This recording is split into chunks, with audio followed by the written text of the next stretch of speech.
दीपक जो साक्षात देवता है, दीपक को साक्षात देव कहा गया है। भगवान सूर्य को साक्षात देव कहा गया है। चंद्रमा को साक्षात देव कहा गया है। वर ने कहा कि मंडप में 5 बांस गड़े हुए हैं जिनको पंच परमेश्वर की संज्ञा दी गई है।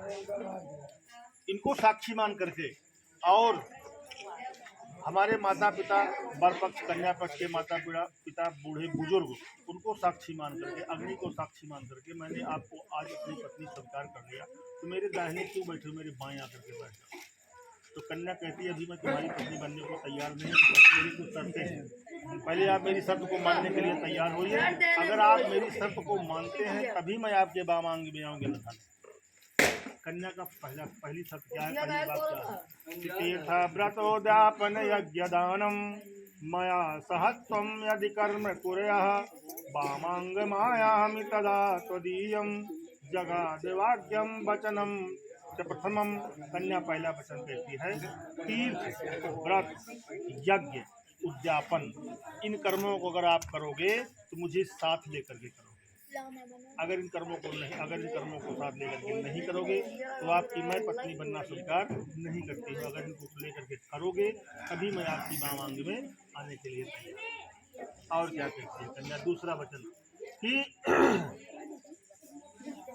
देशांतरे वा स्वपुरांतरे वा निर्दयवानम कर्म भूमि वामांग मायामि तदा त्वदीयं जगाद वाक्यम वचनम द्वितीयम। कन्या दूसरा वचन कहती है कि देश में विदेश में अगर आप व्यापार करने जाते हो, कमाने जाते हो तो आपका वहाँ कोई साथ नहीं रहेगा। ना तो आपके माता पिता रहेंगे, ना तो भाई बहन रहेगा, ना कोई भी नहीं रहेगा। तो उस समय आप मुझे अपने साथ लेकर के चलो। अगर मुझे अपने साथ लेकर के चलोगे तभी मैं आपके वामांग में आऊँगी, अन्यथा नहीं। तीसरा वचन क्या कहती है कि हव्य प्रदाने रमणान पितृन काव्य प्रदाने यदि पूजयेथा वामांग मायामि तदा त्वदीयं जगाद वाक्यम वचनम तृतीयम। कन्या तीसरा वचन कहती है हव्य प्रदाने, हव्य का मतलब होता है हवन। काव्य प्रदाने, काव्य का मतलब होता है कि जब पिंडदान होता है। हव्य प्रदाने रमरान पितृन अर्थात पितरों को पिंडदान करते समय और हवन करते समय आप मुझे अपने वामांग में लेंगे। अगर आप मुझे अपने वामांग में लेंगे तभी मैं आपकी पत्नी बनना स्वीकार करती हूँ, अन्यथा। परंपरा क्या है कि जब पंडित जी शादी ब्याह या कोई भी शुभ कर्म कराने के लिए पत्नी को दाहिने बिठाते हैं तो लोगों को बड़ा बुरा लगता है कि महाराज है बाएं बैठावे चाहिए। बाएं क्यों बैठाया जाए? क्योंकि हमारा देश भारत देश है। हमारा देश जो है नारी प्रधान देश है।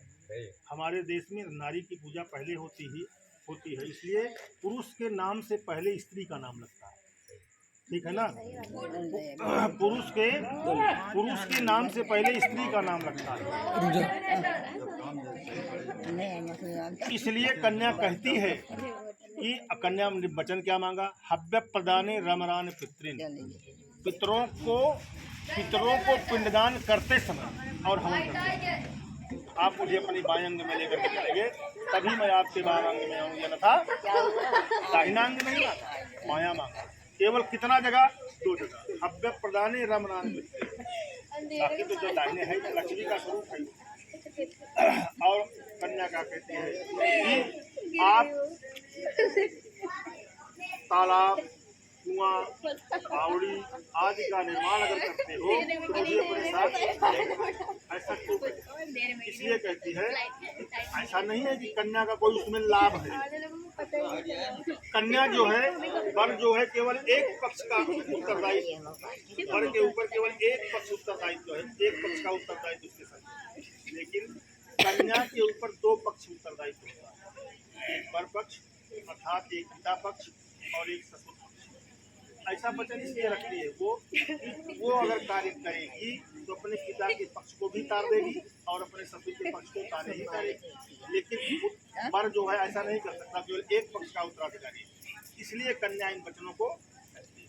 और क्या अंतिम वचन क्या कहती है कि अगर आपको धन में व्यापार करते समय, कहीं भी कोई कार्य करते समय अगर आपको हानि लाभ होगा तो उसमें भी मुझे आप सहयोग करोगे, उसमें मुझे साथ लोगे, तभी मैं आपके बाद। ऐसा नहीं है कि हानि हानि होगी तो मैं आपके साथ नहीं रहूंगी, लाभ होगा तभी मैं आपके साथ, क्योंकि ये आज ये दोनों पति पत्नी जो है एक प्रशस्त मार्ग को बना रहे हैं।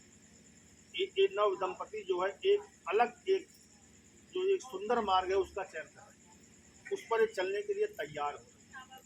तो एक दोनों अपनी अपनी बात को एक सामने रखते हैं कि आप मेरी बात को मानो, आप मेरी बात को मानो।